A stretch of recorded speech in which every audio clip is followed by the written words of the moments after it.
United States. So in this in mind, I would like to move away a little bit from Palestine and ask you a little bit, how do you see the impact of social movements in the United States? Let's take one, what seems to be for the time being a successful social movement, the Black Lives Matters. And on the other hand, the ones that maybe so far, the jury is not still out on that, but so far has not been too successful, like Occupy Wall Street. How do you view the future of these social movements? And if I may add to this, how do you view the special circumstances in which we live now due to the COVID-19 pandemic? Some people optimistically think that inadvertently it opened new vistas and opportunities for creating a counter-alliance of internationalism and solidarity that challenges the neoliberal and neo-capitalist interpretation and praxis of internationalism based on narrow economic interest and projects of privatization, and perpetuates social and economic marginalization of non-white and non-elite groups in society. Is there a new hope out of the pandemic for counter-internationalism? Can it take place only in the virtual world? How far should it take place on the ground itself, as it did before the age of internet? And are you hopeful that these kinds of mass movements can still in the future have the impact on policies from above? And it doesn't matter whether we are talking about domestic policies in America or American foreign policy or other countries' foreign policies in the rest of the world. Well, let's take a look at those movements that you mentioned. Best way to think about those kinds of questions, I think, at least, is very concretely what has been done, what can be done. Now take Occupy. It's widely said that the Occupy movement failed. I was very much involved in it. I don't think it failed. I think it was a big success. Remember that Occupy was not a strategy. It was a tactic. It was a short-term tactic. You can't occupy Scotty Park forever. You can do it for a couple of months. During the brief period of the Occupy tactic, it broke open the issue of radical inequality, which had been suppressed. It became a major issue. It became one of the things that other movements focused on, policy began to focus on, and so on. That's a breakthrough. It's an achievement. More was hoped for. There were activists in Occupy were hoping to move into neighborhoods, carry out neighborhood organizing on similar issues. Well, succeeded to some extent, not as much as what was hoped. That's the way movements work. Take Black Lives Matter. That's been enormously successful.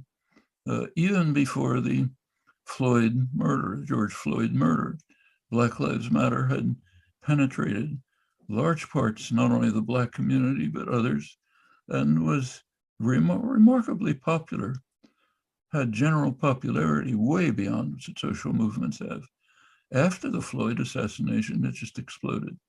There were massive demonstrations all over, solidarity, Blacks and whites together, overwhelmingly peaceful demonstrations, probably 98%, a little bit of property destruction around the fringes. Of course, that was what was focused on by the right-wing media.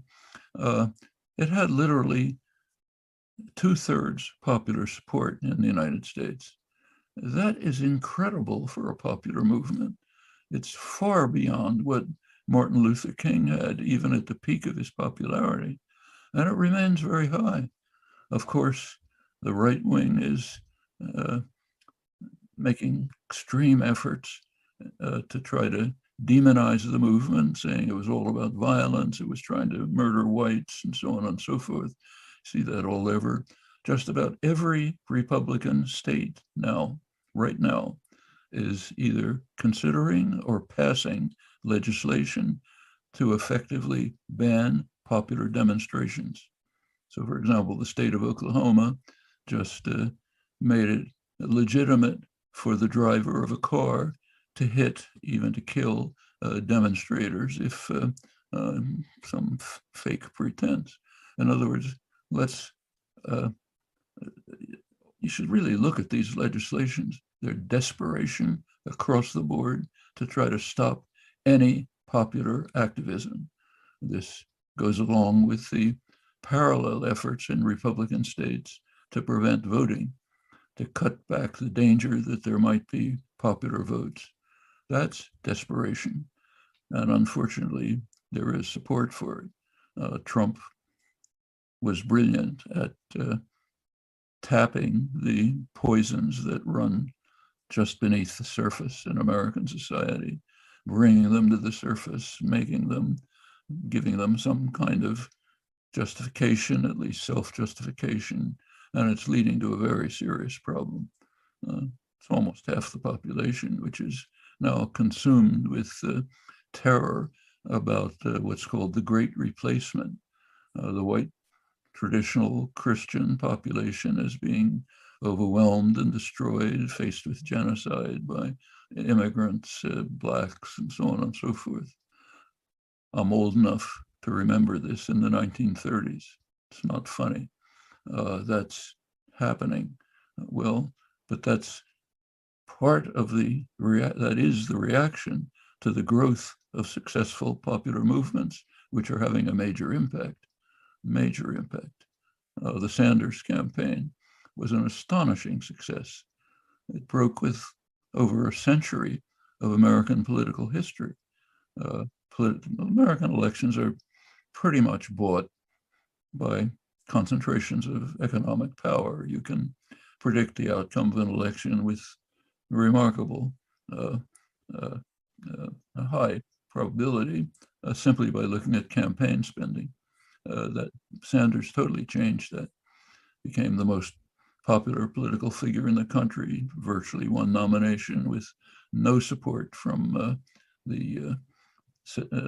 any wealth and power. The same kind of attacks that you saw in the British media against Corbyn, either ignoring or denunciation or lies, but he broke through. Now the head of one of the most important committees in the Senate, the Budget Committee, with major influence. Others came in on the Sanders wave. The movements are increasing. All of this can continue to happen. Now, what about the effect of the pandemic? It's very interesting to look at it closely. It tells you a lot about our culture and our level of civilization. The question is, the COVID epidemic, of course, is international, like global warming, like other major crises. There's no boundaries. They're everywhere. It's obvious in the case of COVID. And it's very striking to see what's happening. It's understood across the board by everyone that unless vaccines go quickly to the poor areas, to Africa, to Asia, to those regions, unless that happens, the virus is going to mutate. It's already mutating. It's going to lead to new variants. Some of them may be extremely lethal, like Ebola. Some may be uncontrollable. It'll come back and hit the rich. It'll devastate them. That's known. So what are the rich countries doing about it? Preventing vaccines from going to the poor areas. Take a look through the array of rich countries.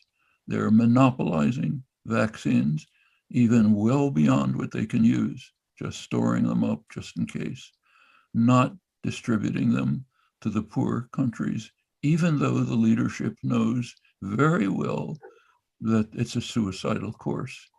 It's more important, if you're the leader of a rich country, to guarantee the profits of big pharmaceutical corporations, their what are called intellectual property rights, than to save yourself from destruction, let alone the ethical issue of how many Africans and Asians you're going to kill.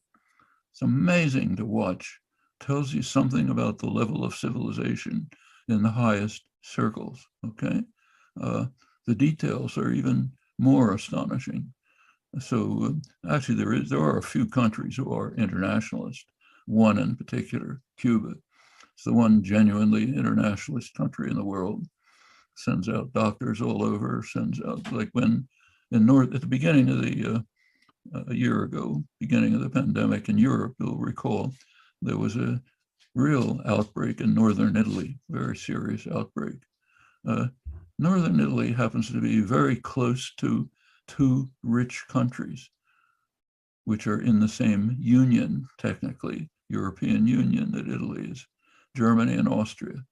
They, at that point, had the pandemic pretty well under control. Very rich countries, lots of resources. Did they send any help to northern Italy? Go take a look. No, they're not interested. Somebody did. Cuba. Cuba was willing to send lots of doctors to northern Italy to help out during the pandemic. Right now, a couple of weeks ago, the U.S. Department of Health and Human Services deals with all these issues, issued its 2020 report, the last report under the Trump administration, full of self-congratulation, of course. If you read it closely, there's a very interesting paragraph buried inside it. It said how the United States is reacting to the COVID epidemic in South America, which is very severe. In Panama, severe COVID epidemic, they congratulate themselves on having pressured the government of Panama to refuse to remove from the country the Cuban doctors who had come to assist, because we have to stop Cuba's malign influence in the Western Hemisphere. Brazil is a total disaster area. You can read that in the headlines. They don't have vaccines. The United States, they praise themselves for having convinced the government of Brazil not to accept Russian vaccines that were offered, which are exactly the same as Western vaccines. But we have to stop that malign influence. And that's happening worldwide. There are pressures for a people's vaccine, which will break the monopolies. A lot of the pressures coming from countries like Cuba, China. They claim they'll provide free vaccines. Whether they'll do it or not, I don't know. The rich and powerful are refusing. The United States has an excess of vaccines that it can't use. The reason is there has yet been no authorization for the use of the AstraZeneca vaccine. So it's all piling up in warehouses. Well, President Biden graciously decided to release some of it to other countries. Which ones? Canada, which is the world champion in storing vaccines that it can't use, just has them piled up way beyond you can use. So let's give it to Canada. How about Asia, Africa, please? Second country that got it is Mexico, as part of a bribe to get Mexico to prevent desperate refugees from fleeing to the American border. That's called generosity in terms of Western civilization, and it's beyond what the European countries are doing. So what are the prospects for internationalism? Not from leadership, maybe on the ground. There can be popular movements moving towards genuine internationalism on all fronts, whether it's Palestinian rights, Abraham Accords, which somebody mentioned, saving ourselves from destruction from the next pandemic, overcoming the desperate crisis of environmental destruction, can be done. It's not going to come from leadership. Can come from popular activist pressures, the way everything's happened in the past. So I think that's what we have to look at.